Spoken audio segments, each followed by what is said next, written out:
नमस्कार.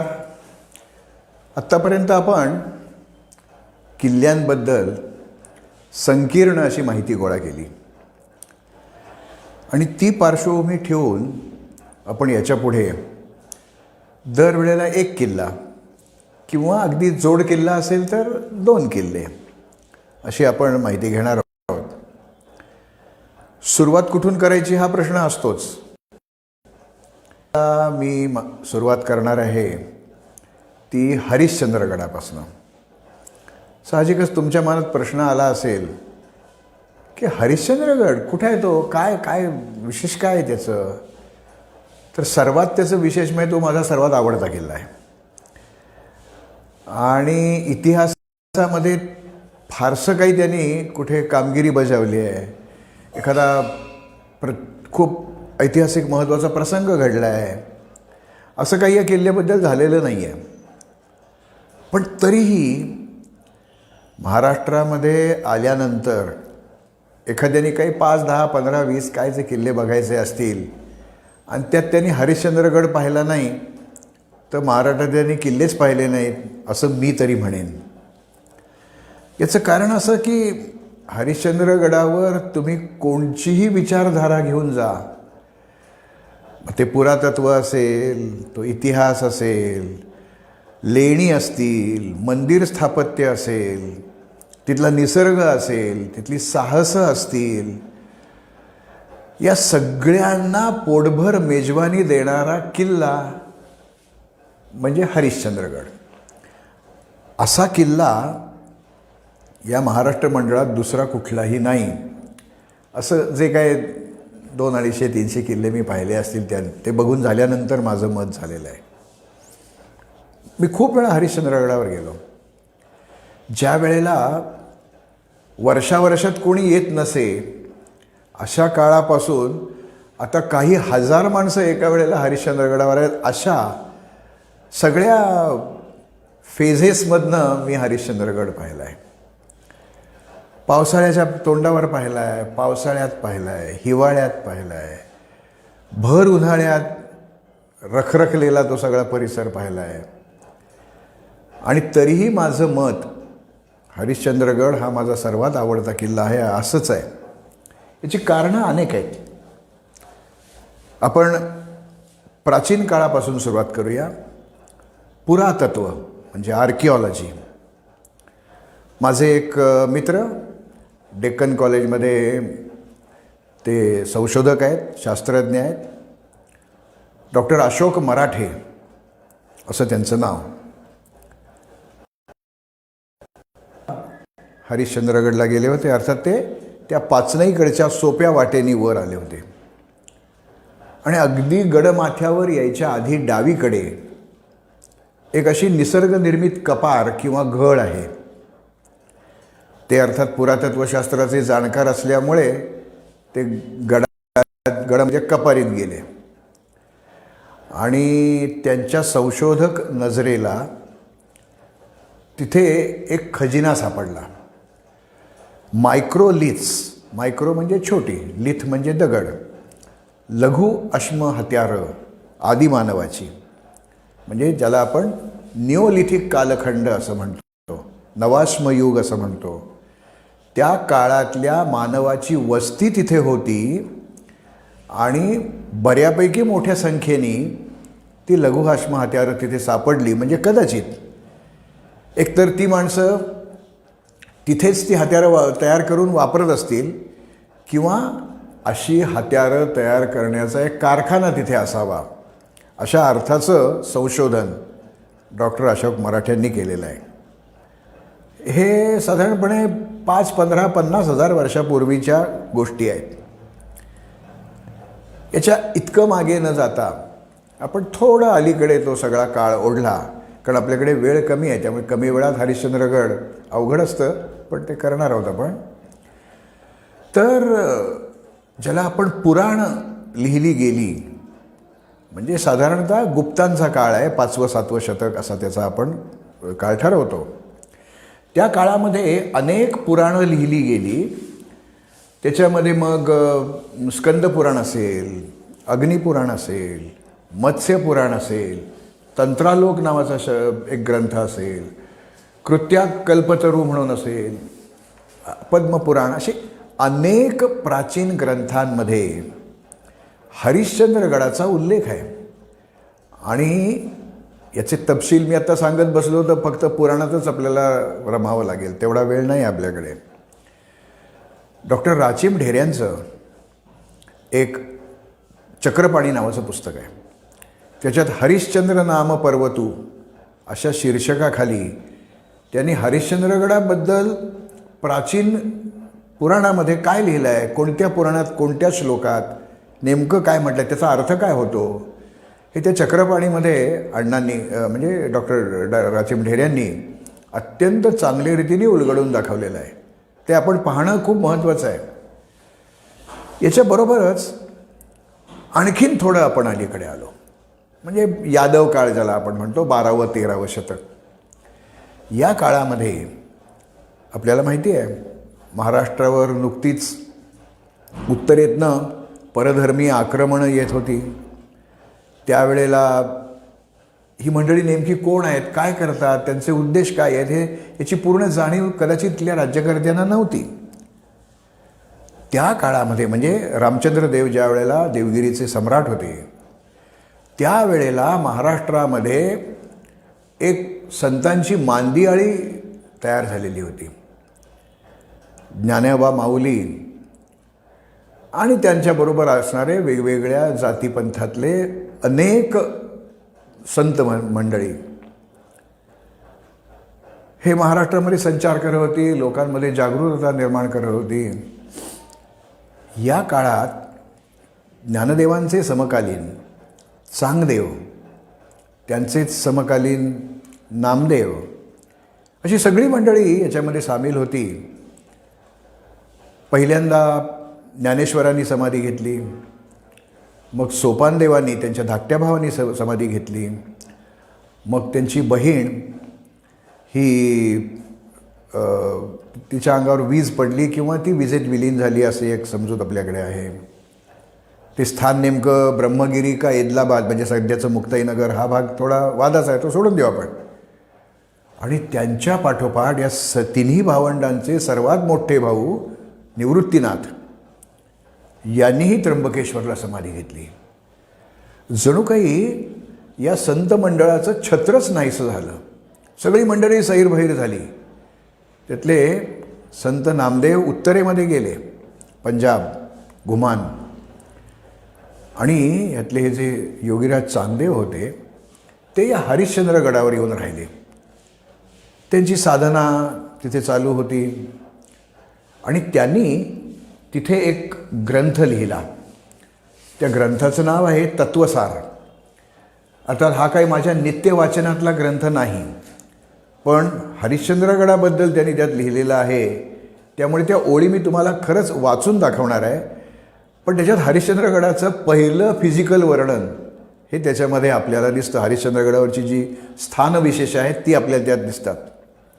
त्याच्यामध्ये 1028 ते 1033 या ज्या ओव्या आहेत किंवा हे श्लोक जे काय आहेत त्याच्यामध्ये ते असं म्हणतात, शके 34 परिधावी संवत्सरा मार्गशीर तीज रविवार नामसंख्य. म्हणजे हे केव्हा ते लिहित आहे याच्याबद्दलचं त्यांनी त्यात लिहिलेलं आहे. मग ते पुढे म्हणतात, हरिश्चंद्र नाम पर्वतू तेथ महादेवो भक्तू सुरसिद्धी गणविख्यातू सेविजेजो हरिश्चंद्र देवता मंगळगंगा सरिता सर्वतीर्थ पुरविता सप्तस्थान ब्रह्मस्थळे ब्रह्मन संडितू चंचळू वृक्षू अनंतू लिंगी जगन्नाथू महादेवो जो तीर्थासी तीर्थ केदार सी तुकताती आणि क्षेत्री निर्माती प्रबंधू हा. असा हा 1312 सालचा तिथे प्रत्यक्ष राहून साधना केलेल्या चांगदेवांनी आपल्या ग्रंथामध्ये केलेला उल्लेख आहे. आणि आज हरिश्चंद्रगडावर गेल्यावर जे जे आपण पाहतो त्या सगळ्यांचा तिथे समावेशच आहे. म्हणजे हरिश्चंद्रगडावर कोणती ठिकाणं पाहावीत किंवा कोणती ठिकाणं महत्त्वाची याच्याबद्दलची ही नोंद आपल्याला मिळते. मी पुरातत्वपासनं इतिहास काळापर्यंत आलेलो आहे. आणि त्याच्यामध्ये आपल्याला असं दिसतं की या चांगदेवांच्या काळामध्ये इथे एक पूर्वी मंदिर होतं, अजूनही आहे ते, त्याच्याबद्दल मी थोड्या वेळाने बोलीन. तर त्या मंदिराच्या परिसरात असलेली जुनी प्राचीन लेणी, ते मंदिर आणि शेजारची केदारलिंग गुहा किंवा केदारेश्वर गुहा मंदिर, इथे काही शिलालेख कोरले गेलेले आहेत. आणि त्याही शिलालेखांचे जवळजवळ 8 शिलालेख आहेत ते. त्या शिलालेखांबद्दल डॉक्टर ढेऱ्यांनी त्यांच्या चक्रपाणी पुस्तकामध्ये तर चांगली नोंद घेतलेलीच आहे. अनेक डॉक्टर कोलते असतील, दुर्ग महर्षी असणारे गोनी दांडेकर असतील, अशा लोकांनी किंवा आनंद पाळंदे असतील, त्यांनी पण या शिलालेखांबद्दल आपल्या लिखाणामध्ये उल्लेख केलेले आहेत. आपण हरिश्चंद्रगडावर जे मंदिर आहे त्या प्राकारात शिरण्यासाठी जे प्रवेशद्वार आहे, त्या प्रवेशद्वाराकडे तोंड केलं की डाव्या हाताच्या भिंतीवर आपल्याला सर्वात मोठ्या अक्षराचा, जवळजवळ 7-8 सेंटीमीटर उंचीची ती अक्षरं आहेत, 2.5-3 इंच उंचीची ती अक्षरं आहेत. तिथे आपल्याला चांगदेवांचा उल्लेख मिळतो. हरिश्चंद्रेश्वर मंदिराच्या इथे चांगा वटेश्वराचा असा एक शिलालेख मिळतो. आणि डॉक्टर ढेऱ्यांनी असं दाखवून दिलं आहे की पुरंदर किल्ल्याच्या पायथ्याशी जे नारायणेश्वराचं प्राचीन मंदिर आहे त्याच्यात चांगा वटेश्वराचा हाच शिलालेख ज्या अक्षरवाटिकेत म्हणजे ज्या शैलीत कोरलेला आहे तीच शैली हरिश्चंद्रगडावरच्या या लेखाची आहे. त्यामुळे शिलालेख, इन्स्क्रिप्शन्स याच्यामध्ये एखाद्याला जर रस असेल तर 7-8 शिलालेख एका किल्ल्यावर, हे असं नाही फारसं पाहायला मिळत. गाळण्यासारखा एखादाच किल्ला की ज्याच्यावर 30-40पेक्षा जास्त शिलालेख मिळतात. पण शिलालेखांमध्ये ज्यांना रस आहे, त्याच्यावर काही संशोधन अभ्यास करायचा आहे, त्यांनाही हा किल्ला बोलावून घेतोच. आत्ता मी ज्या मंदिराचा उल्लेख केला त्याच्याबद्दल सांगायचं तर खरं तर खूपच मोठं ते लांबड लावता येईल, तेवढं मी सांगणार नाही आहे. माझ्या पुस्तकातनं त्याच्याबद्दल मी लिहिलेलं आहे. पण एक झंज नावाचा राजा होता आणि अपरादित्याचा जो पन्हाळे ताम्रपट आहे त्याच्यामध्ये या झंज राजाचा उल्लेख आहे. किंवा जो कल्याणजवळ अंबरनाथ म्हणून जे गाव आहे तिथे जे अत्यंत सुरेख असं शिवमंदिर आहे, त्या मंदिराशी संबंधित असणारे राजे आणि राजवंश यांच्याशी या झंज राजाचा संबंध आहे. 9व्या शतकातली गोष्ट आहे. आणि त्या झंज राजाने जवळजवळ सह्याद्रीचा प्रचंड मोठा पट्टा आपल्या ताब्यात आणला होता. नाशिक त्र्यंबकेश्वरपासून भीमाशंकर असा हा सह्याद्रीचा धारमाथा, ज्याला आपण क्रेस्टलाईन असं म्हणतो, त्याचा पूर्वेकडचा आणि पश्चिमेकडचा दोन्हीकडचा मुलूक हा या झंज राजाच्या ताब्यात होता. तो महान शिवभक्त होता आणि त्र्यंबकेश्वरपासून ते भीमाशंकरपर्यंत, तर त्र्यंबकेश्वरला तर गोदावरीचा उगम आहे, भीमाशंकरला भीमेचा उगम आहे, या दरम्यान वेगवेगळ्या 10 नद्या उगम पावतात. आणि त्या प्रत्येक नदीच्या उगमाच्या जवळपासच्या भागात, त्याला सोयीस्कर जे ठिकाण वाटलं तिथे, त्यांनी एका धाटणीची, एका शैलीतली मंदिरं बांधलेली आहेत. म्हणजे ही 12 शिवालयं झाली. आणि त्या शिवालयांबद्दल सुद्धा आपल्याला बोलता येईल. त्याच्याबद्दल मी फार बोलणार नाही आहे, कारण आपल्याला मुख्य आपला उद्देश आहे तो हरिश्चंद्रगड आहे. तर नाशिक जिल्ह्यातलं या 5 नद्या, गोदावरी, वाकी, बाम, धारणा आणि कडवा, या बाकीच्या छोट्या नद्या आहेत पण नद्या आहेत त्या. गोदावरी त्र्यंबकेश्वरला उगम पावते, तिथे अहिल्या तीर्थाजवळ एक भग्न शिवमंदिर आहे, ते या झंजराजाने उभारलेलं मंदिर आहे. वाकी नदीच्या उगमाजवळ त्रिंगलवाडीला एक शिवमंदिर आहे. बाम नदीच्या उगमाजवळ बेलगावला एक शिवमंदिर आहे. धारणा नदीच्या उगमाजवळ तरहळे नावाचं गाव आहे, तिथे एक शिवमंदिर आहे. आणि कडवा नावाच्या नदीच्या उगमाच्या प्रदेशामध्ये टाकेद, जटायुतीर्थ ज्याला म्हणतात, ते तिथे एक शिवमंदिर आहे. ही नाशिक जिल्ह्यातली 5 मंदिरं झाली. नगर जिल्ह्यामधली प्रवरा आणि मुळा या मोठ्या नद्या आहेत. प्रवरेचा उगम रतनगडावर होतो, तिथे पायथ्याशी रतनवाडी नावाचं गाव आहे. त्या रतनवाडीतला श्री अमृतेश्वर हे मंदिर या झंझराजांनी बांधलेलं आहे. अत्यंत देखणं मंदिर आहे आणि तिथपर्यंत वाहन जाऊ शकतं, हा दुसरा त्यातला भाग आहे. मुळा म्हणजे ही हरिश्चंद्रगडावर उगम पावलेली मंगळगंगा पुढे मुळा होते. त्या मुळेच्या उगमाच्या प्रदेशात म्हणजे हरिश्चंद्रगडावर हरिश्चंद्रेश्वराचं मंदिर या झंझराजांनी बांधलं. आता ही पहिली नाशिक जिल्ह्यातली 5 आणि नगर जिल्ह्यातली. आता उरलेली जी मंदिरं आहेत ही 5 मंदिरं पुणे जिल्ह्यातली आहेत. पुष्पावती नदी, हरिश्चंद्रगडच्या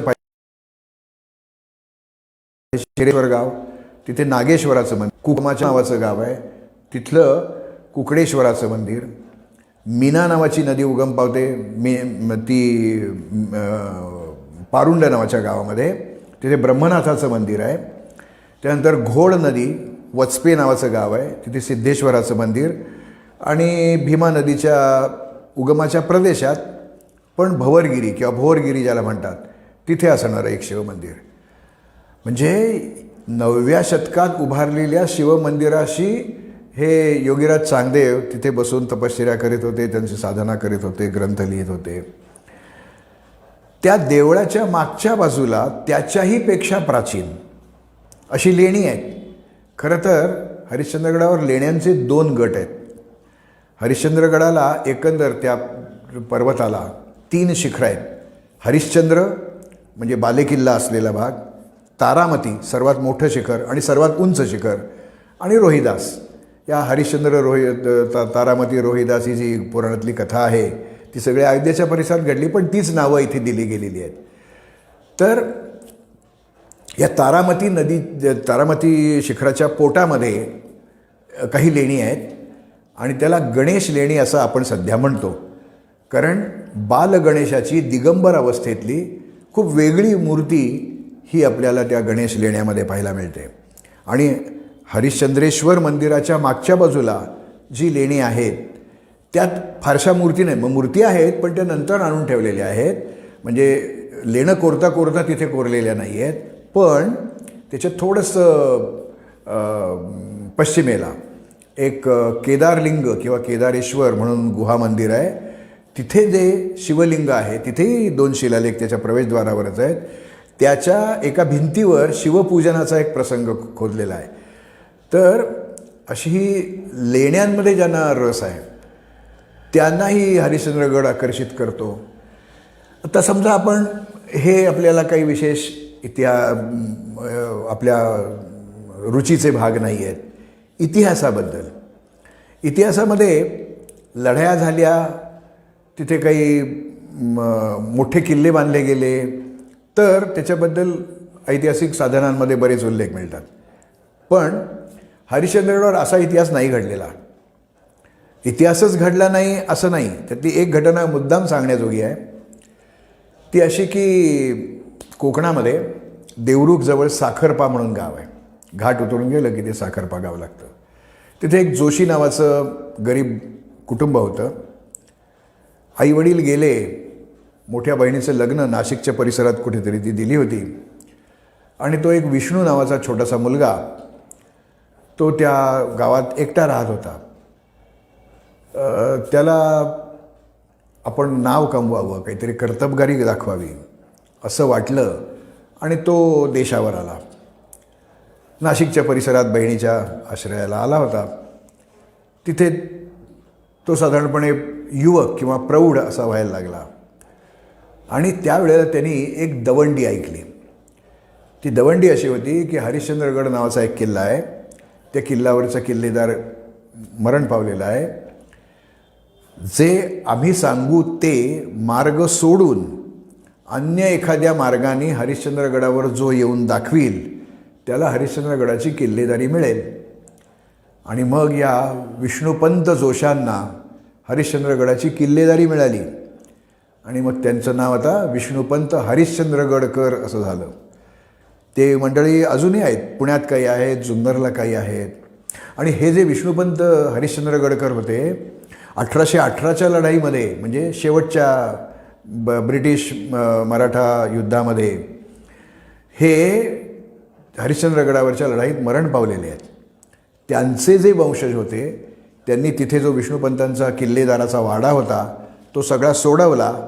त्यातली प्रचंड मोठाली लाकडं, म्हणजे तुळया, बहालं, दाराच्या हे चौकटी, खिडक्या, हे सगळं सामान त्यांनी जुन्नरला आणलं आणि जुन्नरला त्यांनी त्या लाकडातून एक वाडा बांधला. जोशी वकिलांचा वाडा म्हणून तो आजही प्रसिद्ध आहे. तर असा एक छोटासा इतिहास या ठिकाणी घडलेला आहे. मागे एकदा बोलताना मी तुम्हाला म्हटलं होतं की त्या पॉटिंजर साहेबांनी त्या इस्टनसला पाठवलं होतं आणि त्यांनी बऱ्याच किल्ल्यांचा विध्वंस केला. त्यात मॅकिंटाश नावाचा त्याच्याच त्या टोळीतला एक माणूस हरिश्चंद्रगडावर आला होता आणि त्यांनी इथे ज्या काही वास्तू होत्या त्या पाडल्या. त्याच्या आधी एक पेशव्यांच्या कालखंडामध्ये एक छोटासा उल्लेख मिळतो आपल्याला. उल्लेख गमतीशीर आहे म्हणून तो मुद्दाम मी सांगतो आहे. 15 नोव्हेंबर 1755चं एक पत्र आहे. कर्णाजी शिंदे हा माहुली किल्ल्याचा किल्लेदार होता आणि त्याच्या ताब्यात हरिश्चंद्रगड पण असावा.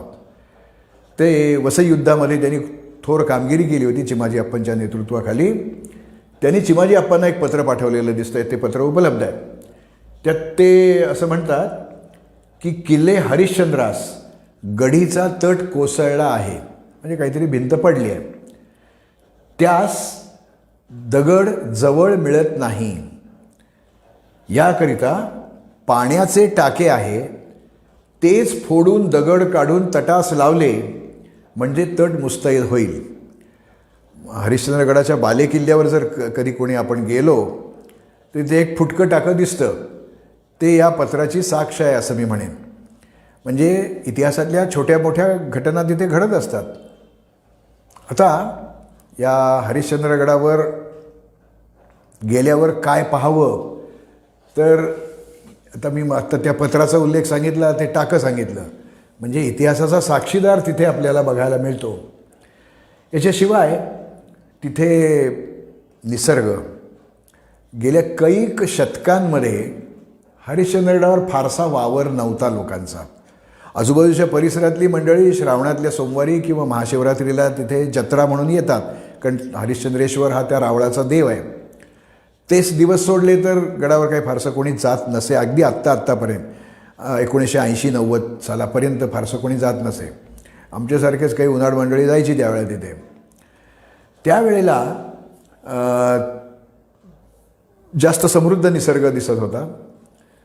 पण निसर्ग म्हटल्यानंतर तिथे वनस्पती येतात, प्राणी, पक्षी, फुलपाखरं, किडे मकोडे, काय असे अनेक प्रकार तिथे असतात.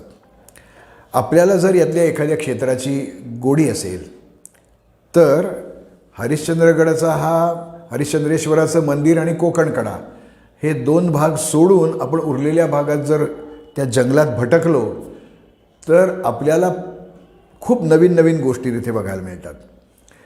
विशेषतः ज्या वेळेला पावसाळ्याचा हा जलोत्सव संपतो त्यानंतर मग सुरू होतो पुष्पोत्सव.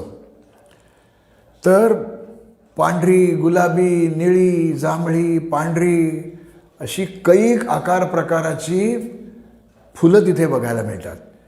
मग त्याच्यामध्ये सोनकी आहे, तेरडा आहे, इरिओकोलॉन आहे, अशी किती सांगायची ना. ते खूप वेगवेगळी फुलं बघायला मिळतात. त्याच्यावर येणारे कीटक येतात, त्याचे फुलपाखरं, हे सगळं आपल्याला बघायला मिळतं. पण हरिश्चंद्रगडाने एक स्वतःजवळ एक स्वतःचं एक खूप अशी न्यारी गोष्ट राखून ठेवलेली आहे. ती मोजक्या लोकांनाच बघायला मिळते किंवा मिळालेली आहे. मी त्यात एक भाग्यवान आहे. त्याच्याबद्दल मी नंतर बोलेनच. तर निसर्ग इतका समृद्ध आहे तिथे की तुम्हाला कुठल्याही क्षेत्रातली गोडी असेल, आवड असेल किंवा कळत असेल तर तुम्हाला इथे खूप काही खुराक मिळणं शक्य आहे. आणखी एक गंमत अशी की या हरिश्चंद्रगडावर आपण साहस असं ज्याला म्हणतो, ॲडव्हेंचर, त्याला प्रचंड वाव आहे. म्हणजे इतका वाव अन्य कुठच्याही किल्ल्यावर नाही. हरिश्चंद्रगडावर यायचं असेल तर 6-7 वाटा आहेत. त्यातली पुण्याच्या बाजूने येणारे जे लोक आहेत ते पुणे जिल्ह्याचं जे सर्वात उत्तरेचं गाव आहे खिरेश्वर, मगाशी त्याचा मी त्या देवळाच्या त्या खिरेश्वरकडनं वर डोंगरात चढत गेलं की टोलारखिंड या नावाची एक खिंड आहे. तिथे एक छोटासा कातळ टप्पा, जरा अवघड आहे पण अशक्य नाही आहे, सहज जाता येतं. त्या टप्प्यावरनं वर चढून गेलं की थोडंसं एक तटाचं बांधकाम आपल्याला दिसतं आणि मग सरळ 1.5-2 किलोमीटर चालत राहिलं की आपण त्या हरिश्चंद्रेश्वर मंदिराशी येतो. बालेकिल्ला डावीकडे राहतो, त्याच्यावर फारसं कोणी जात नाहीत. खूप कारवीची झाडी आहे तिथे. कारवीची गंमत, 2008 साली कारवी फुलली होती, 15 साली फुलली होती, आता 22 साली फुलणार आहे. संबंध हरिश्चंद्रगड निळा होऊन जातो. तर ते बघण्याचं सौख्य फार थोड्यानं असतं, पण ते निसर्गातला तो एक भाग. तर ही एक वाट मी सांगितली. दुसरी वाट खिरेश्वरमधूनच निघते, त्याला राज दरवाजाची वाट असं म्हणतात आणि त्याला जुन्नर दरवाजा असंही म्हणतात. त्या वाटेने फार थोडे लोक गेलेत. एकदा मी पुणे विद्यापीठाच्या हायकिंग अँड माउंटेनिअरिंग सोसायटीचा एक 50-52 मुलींचा एक ट्रेक त्या वाटेने वर नेला होता. यूथ हॉस्टेलच्या बऱ्याच मंडळींना 30-40 जणं होते, त्यांना त्या वाटेने नेलं होतं. फारसे लोक जात नाहीत त्या वाटेने. आपण त्या मगाच्या टोलारखिंडीत आलो आणि हरिश्चंद्रगडाच्या म्हणजे डावीकडे आपण बघितलं की त्या डोंगराला एक आरपार पडलेलं भोग दिसतं, त्याला नेढं म्हणतात. त्या नेढ्याच्या पलीकडच्या बाजूनी ही वाट हरिश्चंद्रगडावर जाते. तिथे एका दरवाजाचे काही कोरीव पायऱ्यांचे अवशेष आहेत, एक शिवलिंग तिथल्या डाव्या बाजूच्या भिंतीवर कोरलेलं आहे, एक छोटंसं पाण्याचं टाकं आहे. वाट जरा अवघड आहे, पण त्या वाटेवर त्या जुन्नर दरवाजाच्या जागेशी जाऊन आपण उभं राहिलं आणि मागे वळून पाहिलं की आपल्याला जो सह्याद्री दिसतो ना त्याची तुलना फक्त आर्थर सीटवरनं महाबळेश्वरच्या जसा सह्याद्री दिसतो तसं दिसतं. सह्याद्रीची निर्मिती आपल्याला माहिती आहे, तो अग्निपुत्र आहे. एकानंतर एक लाव्हाचे कड येत गेले जमिनीतनं आणि त्यांनी ते थरांचं म्हणजे थरांची रचना झाली. आपल्याला वेगवेगळ्या काळात ते लाव्हाचे उद्रेक झालेले आहेत.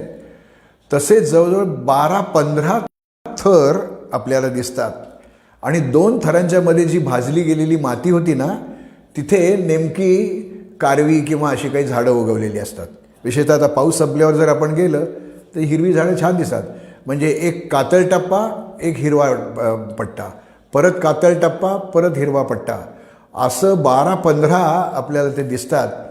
इतकं सुंदर दृश्य दिसतं ते एकदा मी माझ्या कॅमेऱ्यामध्ये टिपलं आहे, पण ते तिथे जाऊनच पाहायला पाहिजे. आणि भन्नाट वारा वाहत असतो आणि जर ज्याला आव्हान हवं असेल त्यांनी त्या नेढ्यामध्ये चढायचा प्रयत्न करायचा. जीवावरचं धाडस आहे, पण नेढ्यात बसलं की आपल्याला डावीकडे उजवीकडे दोन्ही बाजूला खोल दऱ्या दिसतात आणि तिथे जी काय गंमत असते ती वेगळीच असते. तिसरी वाट जी आहे ती हरिश्चंद्रगडावर येणाऱ्या वाटेतली सर्वात सोपी वाट मानली जाते. राजूर, कोतुळ, पाचनई आणि मग आपण पाचनईकडनं एका व्यवस्थित वाटेने येतो. आता हा सगळा परिसर कळसुबाई हरिश्चंद्रगड अभयारण्य म्हणून जाहीर झालेला आहे. अभयारण्याच्या सीमा तिथे आहेत, तिथे दाखवलेले आहेत. तिथे काय काय प्राणी पक्षी दिसतात यांचे बोर्ड्स, यांचे फलक तिथे लावलेले आहेत. आणि एक चांगली बऱ्यापैकी रुंद म्हणजे गडावर जी गुरं येतात, गाई म्हशी, ती सगळी त्या वाटेने येऊ शकतात. इतकी ती चांगली वाट आहे. थोडीशी लांबची आहे पण दम कमी लागतो. ती वाट निम्मी चढून गेली की उजव्या हाताला एक प्रचंड मोठा ओढा आहे आणि तिथे आपल्याला एक तटबंदीचं बांधकाम केलेलं आपल्याला दिसतं. तिथे थोडं वर आलं की मग अशी त्या डॉक्टर मराठ्यांना जी ती कपार मिळाली ज्याच्यामध्ये त्या आदिमानवाचे अस्तित्वाचे पुरावे मिळाले, ती कपार आपल्याला दिसते. आणि मग पुढे आपण हरिश्चंद्रेश्वर मंदिराकडे जातो. एक आणखीन खतरनाक वाट बऱ्याच लोकांना आता माहिती झालेली आहे. त्या वाटेला पूर्वी म्हणजे मी ज्या वेळेला ट्रेकिंग करायला लागलो, काय सरुसळ अडुसळ त्यावेळेला त्याला भवानी नाल्याची वाट असं नाव होतं. आता त्याला माकड नाळ असं म्हणायला लागले. का नामांतर झालं आहे माहीत नाही मला, पण ती माकड नाळेची वाट साधारणतः हरिश्चंद्रगडच्या कोकणकडेच्या पायथ्याशी जे बेलपाडा नावाचं गाव आहे, त्या गावात जाऊन रात्री किंवा गावाच्या पुढे आणखीन या माकड नाळेच्या किंवा भवानी नाळेच्या त्या याच्या अगदी पायथ्याशी येऊन आपण रात्री उघड्यावर मुक्काम करायचा आणि पहाटे जरा दिसायला लागलं की कडा चढायला लागायचं, तो त्या नाळेतनं वर चढायला लागायचं. पण एक 4-5 तास आपण फक्त चढत चढत आणि चढतच असतो आणि मग एक छोटासा रॉक पॅच आणि मग दुसऱ्या नाळेतून आपण प्रत्यक्ष हरिश्चंद्रगडावर पोचतो. हरिश्चंद्रगडावर आव्हानातला जो भाग आहे तो नंतर मी त्याच्याबद्दल थोडंसं बोलेन. रॉक क्लाइम्बिंग आणि रॅपलिंग, कोकण कड्याबद्दल मी बोलताना सांगेन. त्या कोकण कड्यावरचं आरोहण आणि तिथनं त्या दोराच्या साह्याने खाली उतरणं हे एक हरिश्चंद्रगडावरचं आव्हान आहे. आता हरिश्चंद्रगडावरचे जे अनेक लेख, पुस्तकातले उल्लेख किंवा वर्तमानपत्रात आलेल्या बातम्या किंवा प्रत्यक्ष ट्रेकरशी मारलेल्या गप्पा, याच्यामध्ये 4 वाटांची माहिती मिळते आपल्याला. पण 3 वाटा मी अशा सांगणार आहे की ज्या हरिश्चंद्रगडावर 50-50 वेळा गेलेल्या लोकांनासुद्धा कदाचित त्या माहिती नसतील. सुदैवाने मी तो हरिश्चंद्रगड पिंजून काढल्यामुळे मला त्या माहिती आहेत.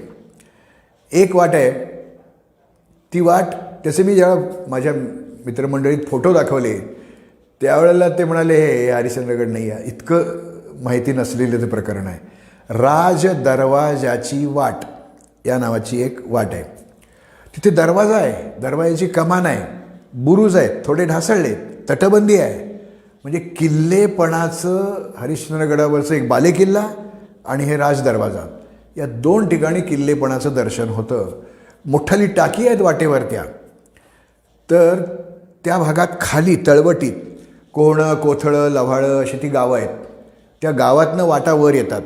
त्यातली अगदी उजवीकडची जी वाट आहे ती गणेशधरेची वाट, ही मधली राजदरवाजाची वाट आणि डाव्या बाजूला वेताळ सोंडेची वाट म्हणून एक वाट आहे. आपण त्या भैरवगडावर गेलो तर तिकडनं ती वेताळ सोंडेची वाट आपल्याला छान दिसू शकते.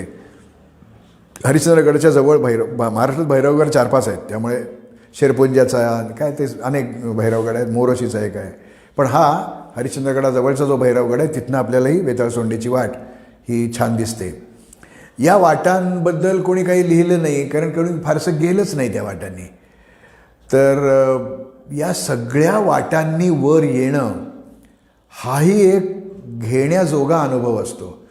म्हणजे जर ट्रेक करणारा माणूस ही पाचनाईची वाट सोडली तर अन्य कुठल्याही वाटेने वर जर तो पहिल्या ट्रेकला आला तर तो खाली उतरताना एक शपथ घेतो, ट्रेकिंग करणार नाही, कारण इतकं हे सगळ्या सुगम वाटा आहेत.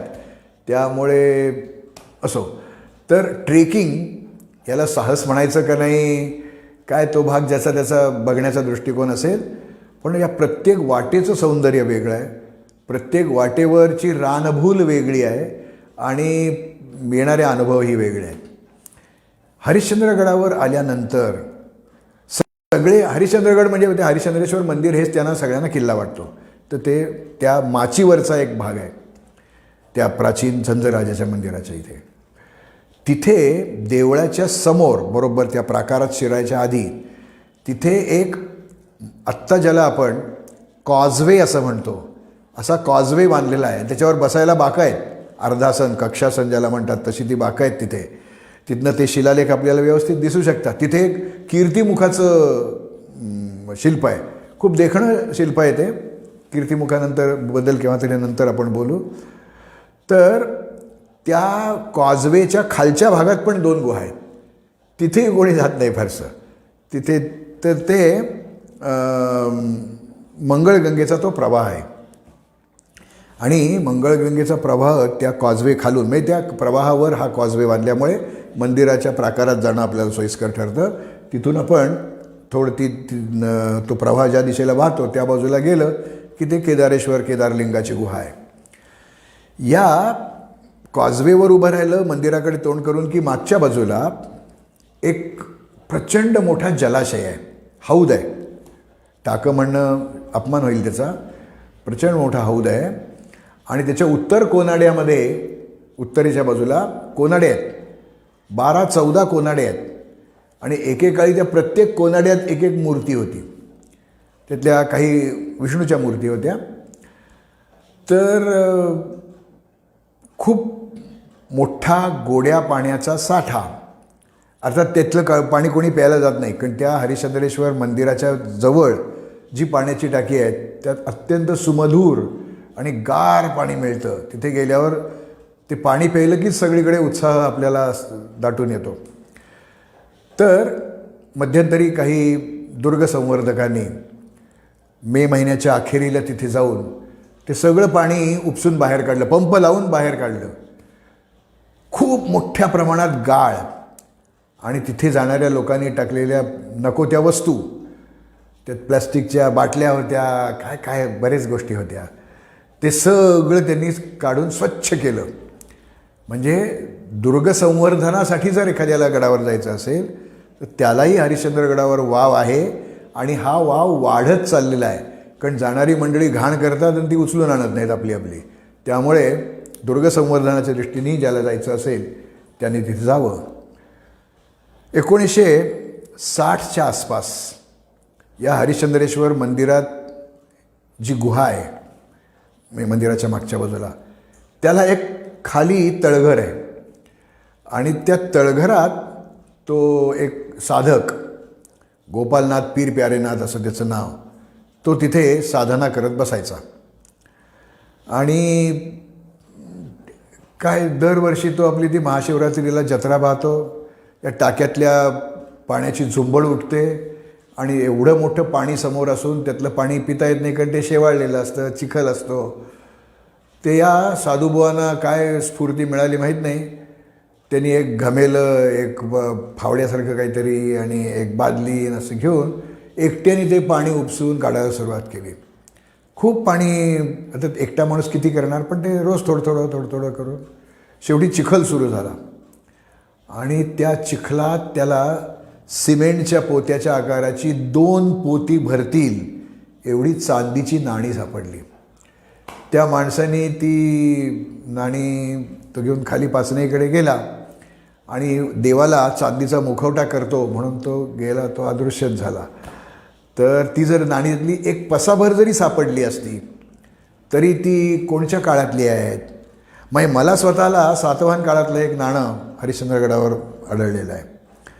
तर म्हणजे सातवाहन काळामध्ये देखील इथे काहीतरी वस्ती असावी असं आपल्याला सांगता येतं. तर ती चांदीची नाणी फारशी नसतात आपल्याकडे, कारण चांदी आपल्या देशात सापडत नाही. त्यामुळे ती नेमकी कोणत्या काळातली होती याचा शोध दुर्दैवाने लागला नाही. तो इतिहास बोलका झाला होता, तो गप्प झाला, कारण ती नाणी पुढे वितळवली गेली असावीत. तर असं वेगवेगळ्या विषयात रस असणाऱ्या मंडळींना हरिश्चंद्रगडावर येता येतं. आणखी एक साहस नाही म्हणणार मी त्याला, पण गंमत आहे. त्या केदारेश्वर मंदिराकडे जायला लागलो, त्या गुहेकडे जायला लागलो आपण, की तो ओढा, त्या ओढ्यात दरवर्षी पावसाळ्यात पाणी येतं. ते पाणी ओव्हरफ्लो झालं की ते त्या शेजारच्या गुहेमध्ये जातं, कारण तो भाग आता तिथे भर पडून तो वर आला आहे. त्या पाण्याचा तळ जो आहे तो थोडा वर आला आहे आणि केदारलिंगाची गुहा थोडीशी खालच्या बाजूला आहे. त्यामुळे त्या सरप्लस झालेलं पाणी त्या गुहेत गेलं की ते परत बाहेर येत नाही, कारण तो सगळा भाग बुजला आहे आता. तिथे सूर्यप्रकाशच पोचत नाही, कारण त्याची दिशा पण अशी आहे की सूर्यप्रकाश येत नाही आणि खूप छोटा प्रवेशद्वार त्याला आहे. त्यामुळे अत्यंत गार ठणक पाण्याचा तिथे साठा आहे आणि मध्यभागी 4 खांब 4 बाजूला आणि त्या ओट्यावर एक भव्य शिवलिंग, चांगलं 1.5-2 मीटर रुंदीचं ते शिवलिंग आहे. तर बरीच मंडळी, मी सुद्धा केला आहे तो प्रकार, त्या पाण्यात उतरायचं. पहिल्यांदा नको वाटतं की अरे ते फारच गार आहे, आणि मग त्या शिवलिंगाला प्रदक्षिणा घालायच्या. कोणी 5 घालतो, कोणी 10 घालतो, कोणी काय बरेच घालतात. तिथनं त्या प्रदक्षिणा घालून बाहेर आल्यानंतर आपल्याला पाय आहेत का नाही, असले तर किती आहेत, काही कळत नाही. उन्हात जाऊन बसायचं, थोड्या वेळाने जरा दुगदुगी येते, त्या गार पाण्याने सगळं अगदी गार ठणक झालेलं असतं. तर हेही एक साहस मला हरिश्चंद्रगडाच्या संदर्भात सांगावंसं वाटतं. 1836 ते 43 या काळामध्ये एक हॅरिसन या नावाचा नगर जिल्ह्याचा कलेक्टर होता. निसर्गप्रेमी होता आणि नगरला उन्हाळा आपल्याला माहिती आहे कसा असतो. ते मुंबई भागातले जे कलेक्टर्स असायचे त्यांनी माथेरान, महाबळेश्वर अशी ती हिल स्टेशन्स, गिरीस्थानं शोधून काढली. तसं या हॅरिसननी नगर जिल्ह्यामध्ये असलेल्या हरिश्चंद्रगडाचं त्याला कुठून तरी पत्ता लागला. आला तो, घोड्यावर बसून आला का कसा आला माहीत नाही, पण तो आला. तो सगळा परिसर हिंडला आणि तो इतका या ठिकाणाच्या प्रेमात पडला की त्यांनी स्वतःसाठी एक बंगला बांधला तिथे. तो नंतर आग लागून जळाला, तो भाग वेगळा. त्यानंतर 1840 मध्ये कर्नल साईक्स या नावाचा एक माणूस या हरिश्चंद्रगडला आला होता. तो आला होता ते बहुतेक पाडकाम पुरं करण्यासाठी आला होता. घोड्यावरनं आला असावा, कारण त्याच्यात तसं लिहिलेलं आहे. नगर जिल्ह्याचं जे जिल्हा दार्शनिका म्हणजे गॅझेटियर आहे, डिस्ट्रिक्ट, याच्यामध्ये हा उल्लेख आहे. तो घोड्यावर बसून त्या कोकण कड्याकडे गेला. आता कोकण कडा, मी आत्तापर्यंत 2-4 वेळा कोकण कडा म्हटलं. महाराष्ट्रातलं सर्वात रौद्र भीषण सौंदर्य जर पाहायचं असेल तर या कोकण कड्यावर जायला पाहिजे. असा मी हात केला आहे, असाच अर्धगोलाकृती तो कडा आहे आणि चांगलं 1.5-2-2.5 किलोमीटर तो त्याचा माथा आहे. आणि मी हात धरला आहे असाच आहे की जेव्हा तुम्ही कोकण कड्यावर जाऊन उभे राहता तेव्हा त्या कड्याचं पोट गेलं आहे खपाटीला. त्यामुळे तुम्ही पुढचं पाऊल 700-800 मीटर खाली पडेल. म्हणजे डोळे फिरणं हा जो प्रकार आहे, ज्यांना व्हर्टिगो आहे, उंचीची भीती वाटते, त्यांनी तिथे जाऊ पण नाही आहे. पण तिथे उभं राहायचं केव्हा, तर संध्याकाळी जायचं. आणि कारण तो पश्चिमेकडच्या बाजूला आहे. पश्चिमेक बाजूला संध्याकाळी गेल्यावर सूर्य क्षितिजाजवळ गेलेला असतो आणि तो सबंध कडा त्या सोनेरी उन्हामध्ये नाहून निघालेला असतो. त्याचा तो अंतर्वक्रपणा, त्याचं पोट खपाटीला गेलं आहे तसं ते, हे सगळं इतकं सुंदर दिसतं.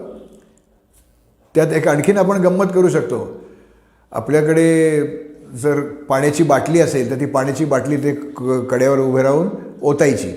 ते पाणी खाली जातच नाही, ते सगळं वाऱ्याने उडून आपल्याकडे येतं. गवताचा पुंजका करून तो टाकला तर तो खाली येतो. डोक्यावरची टोपी टाकली तर ती उलटून येते. तर ही अशी गंमत तिथे बघायला मिळते. एकदा मी हरिश्चंद्रगडावर काही माझ्या मित्रांच्या बरोबर गेलो होतो. मी प्रत्येक वेळा हरिश्चंद्राचं कौतुक करायचो. ते म्हणाले, चल आता आपण तुझ्याबरोबर हरिश्चंद्राला जायचं. सगळी तयारीची मंडळी होती आणि त्या खिरेश्वरवरनं आम्ही 2.5-3 तासात त्या वर पोचतो तर आम्हाला 7-8 तास लागले. दुपारी 1:30-2पर्यंत पोचायचं तर आम्ही 7:30ला पोचलो संध्याकाळी. तर मला रस्ता बिस्ता माहिती होता त्यामुळे आम्ही व्यवस्थित पोचलो. आता त्यानं तो सूर्यास्ताच्या वेळेला कसं काय दाखवायचा ना हरिश्चंद्रगडाचा कोकणकडा. दुसऱ्या दिवशी सकाळी पहाटे सगळ्यांना उठवलं. ते चहा न्याहारीन काही नाही, चला पहिल्यांदा कोकणकडा. थकलेली होती मंडळी. चालत चालत अर्धा-पाऊण तासात आम्ही तिथे पोचलो. सूर्य वर आला होता. महिना जूनची सुरुवात असावी किंवा मेची अखेर किंवा जूनचा सुरुवात होती. तर त्या ढगामध्ये फट पडली आणि सूर्य दिसायला लागला. नेमके त्यावेळेला आम्ही हरिश्चंद्रगडाच्या कोकणकड्यावर होतो आणि खालनं हे ढग वर येत होते. पाणी घेऊन पाऊस पाडण्यासाठी ते ढग खालनं वर येत होते. सह्याद्रीला अडल्यामुळे ते अडून ते सरळ वर येऊन हरिश्चंद्रगडावर येणार होते. आणि आम्ही तिथे आम्ही ज्यावेळेला मी म्हणतो त्यावेळेला आम्ही बरेच जण होतो म्हणून हे आदरार्थी बहुवचन नाही. तर आम्ही तिथे उभे होतो आणि आमच्या सावल्या त्या ढगावर पडत होत्या आणि आपापल्या डोक्याभोवती गोल इंद्रवज्र, इंद्रधनुष्य अर्ध असतं, हे पूर्ण गोल हे आम्हाला दिसलं त्यावेळेला. आणि साधू संत महात्मे यांच्या मागे ते प्रभावळ असणं ठीक आहे, आपल्या मागे लचंड कुठलं आलं? सावली आपली आहे का आणखीन कोणाची आहे? आपण हल्लो, उड्या मारल्या, ते खालचा कडाबिडा सगळं सांभाळून उड्या मारल्या तर ते लक्षात येतं की ती आपलीच उडी आहे आणि आपलीच ते नाच आहे आणि त्याच सावलीभोवती ते इंद्रवज्र दिसतं आहे. तर त्या दिवशी आम्हाला उशीर झाला म्हणून दुसऱ्या दिवशी आम्हाला इंद्रवज्राचा चमत्कार बघायला मिळाला. आविष्कार, चमत्कार नाही म्हणणार मी. आणि मग खूप लोकांना फूस लावली. बरेच जण 8-8 दिवस त्या कड्यावर, कोकण कड्यावर जाऊन जूनमध्ये पहिल्या आठवड्यात बसलेत आणि त्यांची ती साधना यशस्वी पण झाली. त्यांना हे इंद्रवज्र बघायला मिळालं. सर्क्युलर रेनबो म्हणून त्या कर्नल साईक्सनी याचा उल्लेख केला आहे. आणि ज्यांच्या अंगात चिकाटी आहे आणि ज्यांचं नशीब बलवत्तर आहे, योगायोग आहे, त्यांना इंद्रवज्र पाहता येतं. म्हणजे मगाशी मी जे म्हटलं, निसर्गाची एक स्वतःजवळ राखून ठेवलेली गोष्ट आहे ती म्हणजे ही. काही वेळेला, आता मी वनस्पतीशास्त्राचाच विद्यार्थी असल्यामुळे तिथल्या जंगलात रात्री हिंडताना फारशा पायवाटा नाही आहेत, पण साधारणपणा आपण सप्टेंबर म्हणजे भाद्रपदामध्ये अनंत चतुर्दशीच्या आगेमागे जर आपण त्या जंगलात हिंडायचा प्रयत्न केला तर काही ठिकाणी तिथे आपल्याला काही काड्या जमिनीवर पडलेल्या दिसतात आणि त्यातनं हिरवट निळसर असा प्रकाश बाहेर पडत असतो. त्याची तीव्रता नसते फारशी. उदबत्ती पेटवल्यानंतर त्याचं जे ते टोक लाल होतं त्याची प्रखरता जितकी असते तेवढीच प्रखरता, पण हिरवट निळसर अशी आपल्याला बघायला मिळते. आणि त्याला आम्ही बायोल्युमिनेसन्स किंवा जीवदीप्ती असं म्हणतो. अशा असंख्य गोष्टी या हरिश्चंद्रांनी मला दिल्या आहेत आणि अनेकांना हे अनुभव घेता येतात. यातला सर्वांना घेता न येण्याजोगा अनुभव तो म्हणजे त्या हरिश्चंद्रगडच्या कोकण कड्यावरनं आरोहण. त्याला वाघाचं नाही, दगडाचंच काळीज असायला पाहिजे. महाराष्ट्रातल्या काही मंडळींना गिर्यारोहण याचं हे परमटोक म्हणजे प्रस्तरारोहण, रॉक क्लाइम्बिंग, त्यांना या कोकण कड्यांनी साथ घातली. आणि हा ओव्हरहँग नाही, पण कडेच्या बाजूनी काही मंडळी पहिल्यांदा, IIT मुंबईची ती मंडळी होती, ती हरिश्चंद्रगडाचा उंची तेवढीच चढावी लागते. आणि काही मंडळी तर नंतर त्या ओव्हरहँगच्या तिकडनं चढून कातळ कड्यावरनं त्या कोकण कड्यावरनं आलेली आहेत. तर त्यातनं एक कल्पना काहींच्या डोक्यात आली की आपण इथनं दोराच्या साह्याने खाली उतरूया, म्हणजे रॅपलिंग करूया, ॲप्सिलिंग करूया. ते एक विशिष्ट तंत्र असतं आणि त्या पद्धतीचे काही शिबिरं इथे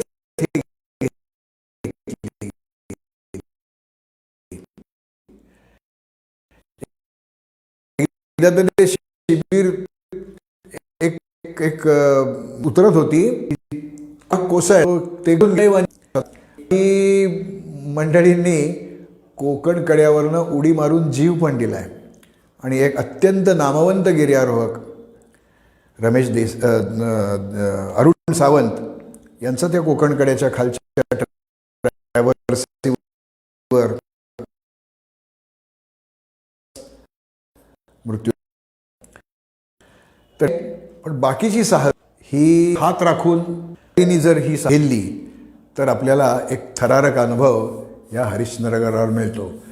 म्हणजे हरिश्चंद्रगड म्हणजे जो जे वांछील तो ते लाहो. तुम्हाला निसर्ग निसर्ग, साहस साहस, दुर्ग, इतिहास, किल्ले, पुराण, तत्व सगळ्या तऱ्हेचे अनुभव तुम्हाला इथे येतात. गडवर किंबहुना मी तर म्हणेन की प्रत्येक दुर्गभटिनी हरिश्चंद्रगडचा अनुभव हा घेतलाच पाहिजे. पण तिथे गेल्यानंतर आपण जो कचरा तिथे नेलेला असतो, मग ती खाद्यपदार्थ ज्याच्यातनं नेले असतील, प्लॅस्टिकचे डबे असतील आणि नको झालेला आपल्या बरोबरचं सामान असेल, ते तिथे बरोबर आपणच वर नेलं होतं, आपणच ते खाली आणायचं आणि पाचनही गावामध्ये त्याची विल्हेवाट लावण्यासाठी द्यायचं. याची आणखी एक महत्त्वाची गोष्ट अशी की हरिश्चंद्रगड अरण्य आहे आणि अभयारण्यात कचरा करणं याला हा गुन्हा आहे.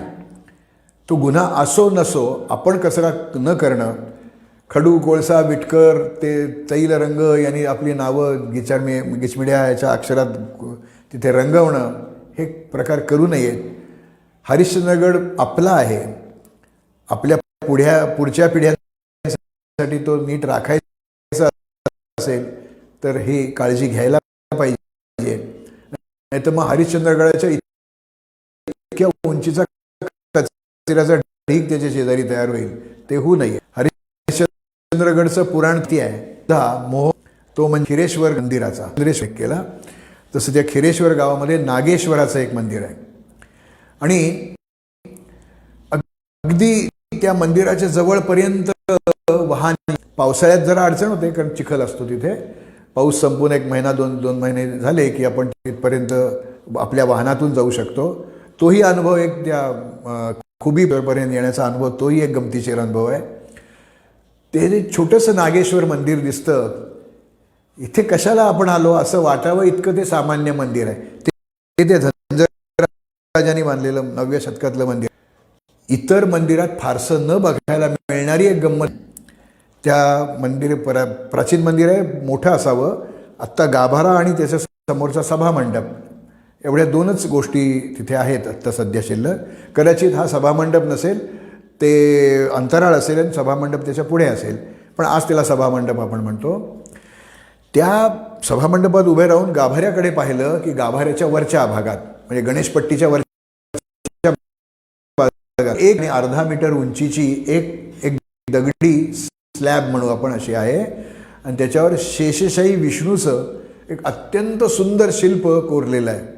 त्याच्याबद्दल तिथल्या गावकऱ्यांमध्ये वेगळ्या लोककथा आहेत, त्याच्याबद्दल मी आत्ता नाही सांगणार. तिथे जो सभामंडप छत पाहिलं तर त्या छतामध्ये आडव्या 8 ओळी आणि उभ्या 8 ओळी, नाही आडव्या 4 असे 16 शिल्पपट्ट आहेत. वेगवेगळे देवदेवता, म्हणजे देव आणि त्याची पत्नी शिल्प बघायला मिळतात. मग तो आरूढ झालेला ब्रह्मा आणि गायत्री असेल, किंवा वृषभवाहन शिवपार्वती असतील, किंवा मूषकवाहन गणेश आहे म्हणजे गणेशानी असेल, किंवा मोरावर आरूढ झालेला स्कंद आणि काळ म्हणजे आणि त्याची पत्नी, अशी वेगवेगळी 16 शिल्प, अत्यंत रेखीव शिल्प आहेत. त्यातल्या 2 शिल्पांची जरा नासधूस झाली आहे. आवर्जून बघावीत. साहस नाही आम्हाला जमत, एवढे कोण उंच चढून जाणार.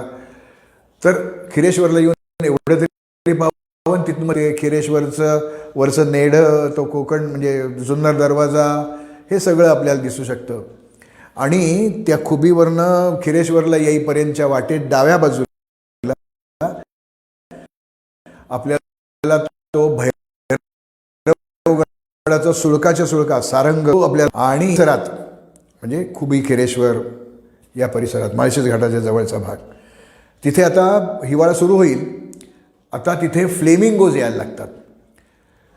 शेकड्यांनी असतात, पण ते लाजरे आहेत, आपल्याला फार जवळ जाता येत नाही. त्या द्विनेत्रीतनं बायनाक्युलरमधनं आपल्याला बघायला मिळतात. हरिश्चंद्र गडावर फ्लेमिंगो येत नाहीत. या खालच्या जिथे पाणी साठून काही डबकी तयार झाली आहेत, चिखलाची तसराळी आहेत, तिथे हे फ्लेमिंगोज बघायला मिळतात. असं खूप काही देणारा, सांगणारा अनुभव आपल्याला मिळतात. असा हरिश्चंद्रगड माझा अत्यंत लाडका किल्ला आहे. त्याच्यापासून आपण या दुर्ग व्याख्यानांची सुरुवात करतो आहे. तुम्हाला तिथे जाऊन यातले काही अनुभव नक्की घ्यावेसे वाटतील, ते तुम्ही अवश्य घ्या. आणि तो आनंद तुम्ही तुमच्या इतर मित्रमैत्रिणींकडे पोचवा, त्यांनाही तेथे जायला स्फूर्ती द्या. आणि मी आत्ता अनेक पुस्तकांचा उल्लेख केला.